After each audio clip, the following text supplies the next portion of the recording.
नमस्कार शेतकरी मित्रांनो, कांदा उत्पादक शेतकरी बांधवांसाठी आताच्या क्षणाची सर्वात महत्त्वाची आणि मोठी बातमी. कांदा संदर्भातील कांद्याच्या भावात वाढ होणार, कधी होणार, किती होणार, कशामुळे होणार आणि काय महत्त्वाचे कारण. नाफेडच्या कांदा खरेदी संदर्भातील काय महत्त्वाची अपडेट आहे, संपूर्ण घडामोड, संपूर्ण बातमी आपण एवढीच्या माध्यमातून जाणून घेण्याचा प्रयत्न करणार आहोत.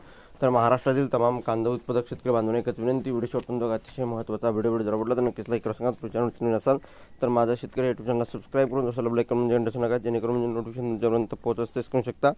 नाफेडच्या कांदा खरेदीतील घोटाळे बाजारावर कारवाई करा. बघू शकता, नाफेड व NCF मार्फत होणाऱ्या कांदा खरेदीचा गैरप्रकार झाल्याने नाशिक जिल्हा उपनिबंधक सहकारी संस्था यांनी केलेल्या पाहणीतही सिद्ध झाली आहे.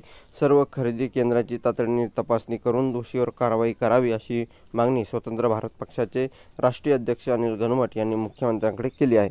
एकंदरीतच महत्त्वाची अपडेट आहे, आताच्या क्षणाची ही बातमी आहे आणि एकंदरीतच तुम्ही या ठिकाणी महत्त्वाचे अपडेट बघू शकता. नाफेड आणि NCF मार्फत होणाऱ्या कांदा खरेदीत गैरप्रकार होत असल्यामुळे राज्य सरकारने 18 जुलै रोजी शासन निर्णय काढून दक्षता समिती नेमल्या होत्या.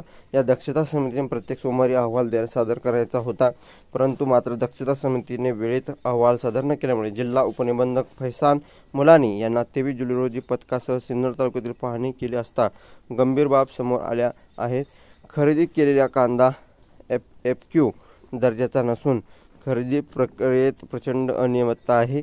शेतकऱ्यांना ऑनलाईन DBT पेमेंट झाले किंवा नाही याबाबत माहिती उपलब्ध झाली नाही, अशा अनेक त्रुटी असल्याबाबत अहवाल जिल्हाधिकारी नाशिक यांना 24 जुलै रोजी देण्यात आला आहे.